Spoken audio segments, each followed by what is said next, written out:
Good evening, everybody. The Global Compact for Migration was signed last week. If you want to sign the petition, the link is in the description. You can sign at the top or scroll down to the bottom, see how many signatures we've got, and break down by province and sign at the bottom. Don't forget to click the link in the email they send you or your signature won't count. Join the conversation.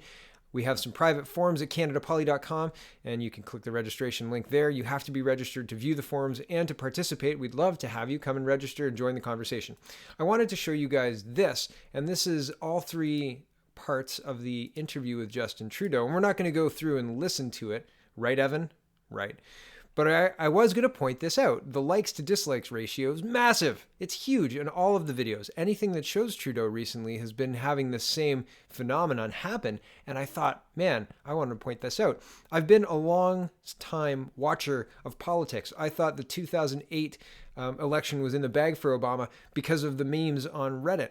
And part of that is the likes and dislikes. Part of that is in 2012, all of the images of Romney were of a doofus who didn't know what he was talking about, right?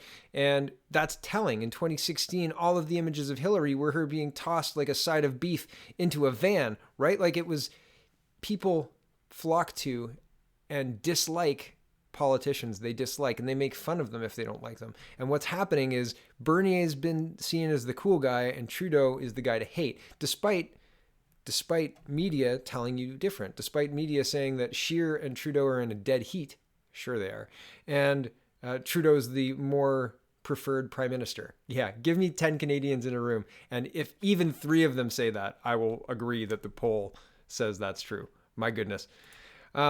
Moving on, Maxime Bernier is tweeting and following up with more, or pointing out, I guess, more inconsistencies with the oil pipelines and the oil rules. He says, quote, "The Liberals' Bill C-48 banning oil tanker traffic off the northern BC coast will prevent the development of our oil resources and the prosperity of hundreds of First Nations community. Meanwhile, tankers can navigate the St. Lawrence and bring in foreign oil without problem." He's pointing out the discrepancy between regulations that apply to Canada's oil and companies that are trying to develop our oil, and the lack of regulations for Saudi Arabia and for Saudi shipping or tankers in our waters, regardless of whether it's west or east.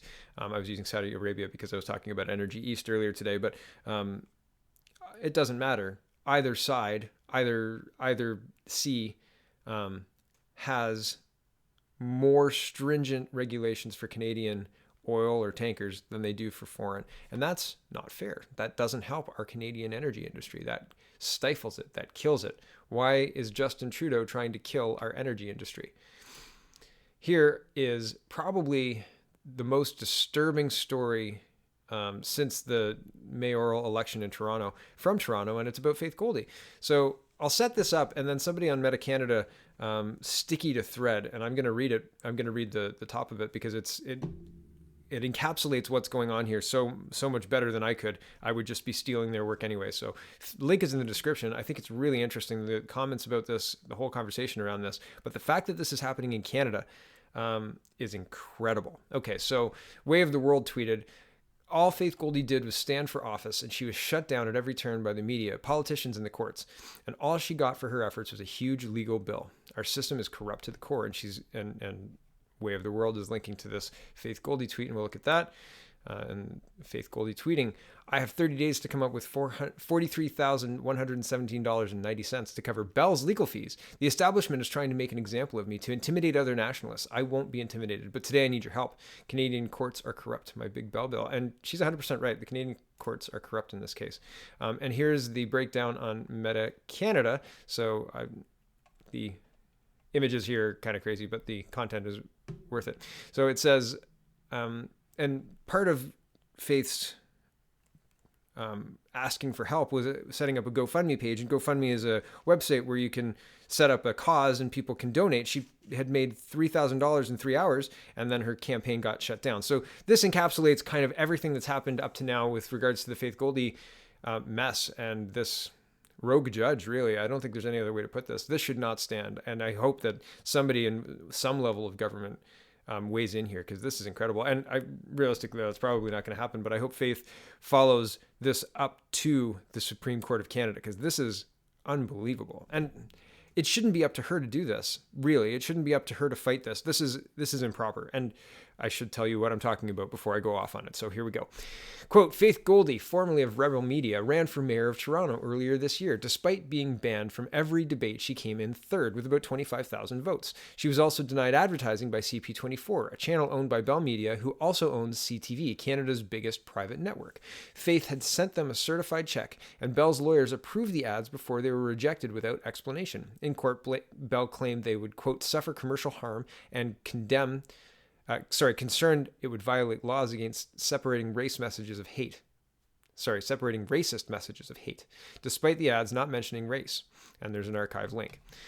Here's the ad they refused to run on those grounds. And then there's a YouTube channel. It's Faith's YouTube, and I'm not going to rehash it here, but you can watch it if you'd like. The link is in the description. Faith took them to court because this seems to violate Canadian law on election ads, as well as breach her right to free expression. And it says, and here's a link to it, it says paid campaign advertising time. If a broadcaster sells advertising campaign time to one candidate or party, other candidates and parties must also be given an opportunity to buy commercial airtime from that same broadcaster. Bell was clearly in violation of the law, and they knew it. And now Goldy has to pay Bell's legal fees? What?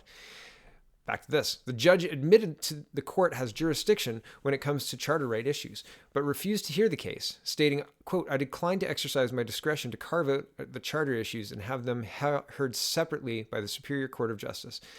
The entire application should be heard by the same tribunal, the CRTC, Canada's version of the FCC, regulates broadcasters.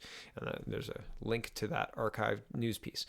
Today, the judge ordered Faith to pay Bell Media more than $43,000 in Bell's legal fees within 30 days. And there's an archive to that, which I've shown you anyway. So Faith started a GoFundMe, but after collecting roughly $3,000 in 3 hours, it was removed. Link to that. To date, she hasn't gotten any notice from GoFundMe on its removal. The campaign to get it removed seemed to have been banned thanks to a mass reporting campaign by Anti-Hate Canada, the Canadian Anti-Hate Network. Meanwhile, the news site's Canadaland's editor, Jonathan Goldsby, tweeted, it's remarkable how many of Goldy's 70-plus donors chose to display their apparent real names, which we'd of course preserved for future cross-referencing, which seem to be threats to dox or harass. I'm not sure what positive way to look at the news outlet collecting the names of private citizens whose crime is donating to a person they don't like. So I thought that was a great write-up, and so thank you to Yes Movement for writing that up, and I'm using it, so I'm giving credit, and the link is in the description. But here's the editor of Canadaland threatening the citizens who wanted to help Faith. And I mean, that is concerning because what, are we going to have citizens ratting on each other for supporting somebody who is a little bit anti-immigration? Faith is hardly a white nationalist, and there's a lot of things that she has reported on that have been factually true, and calling her a white nationalist or a white supremacist or any of those things for reporting on factually true things seems really crazy to me. And it seems also crazy that somebody who, if the judge refused to hear her case, is now awarding punitive damages to the defendant, the person the Bell Media, who had to defend their clearly illegal stance of not allowing Faith Goldy to purchase advertisement, despite giving other candidates room to advertise. And Faith Goldy did not have a racist campaign ad. So it seems really strange. And the coordination necessary to pull this off, to have a judge that's willing to do this, and a citizenry that's willing to shrug when this happens, and a news media that's willing to just let this happen. I mean, can you imagine if you wanted to stand up for office and then wanted to purchase ads just like your corporate competition can do, like John Tory, who is a part of the Global Compact, or sorry, not the Global Compact for Migration. He is part of the Rogers Control Trust. He's one of the people who decides the future of Rogers Media. And Rogers Media includes everything from banks to television stations to broadcast. It's incredible. And John Tory in the past has improperly used his mayoral seat to lobby the federal government on behalf for Bell. So it seems really, really smelly. It seems really stinky when you've got media threatening people and courts saying, hey, just for saying that Bell maybe broke the law, you have to pay their fees. Wild. Wild. Is that not concerning to you? That scares the bejeebers out of me. My goodness. And this. Get a brown shirt for this guy, right? My goodness. Where's Faith Goldy's star? Mr. Goldsby? What an incredible turn of events. Do you feel justified in making these threats? I find it so interesting. Weird, right? So we've got a press that is fine with threatening citizens and a justice that is just fine with enforcing, I don't know, an incredibly punitive thing on somebody who has brought up a legitimate complaint against Bell Media. So we live in very strange times. This isn't normal. This is not a rule of law society. This is rule of law. This is two-tiered law, two-tiered rule, and it's really, really concerning. So thank you for watching. I'm working on my birth rate video. I have too many tabs, so I'm paring it down, but it's going in an interesting direction. So thank you for being interested, and we'll see you tomorrow. Have a wonderful evening. Check out thepeoplespartyofcanada.ca.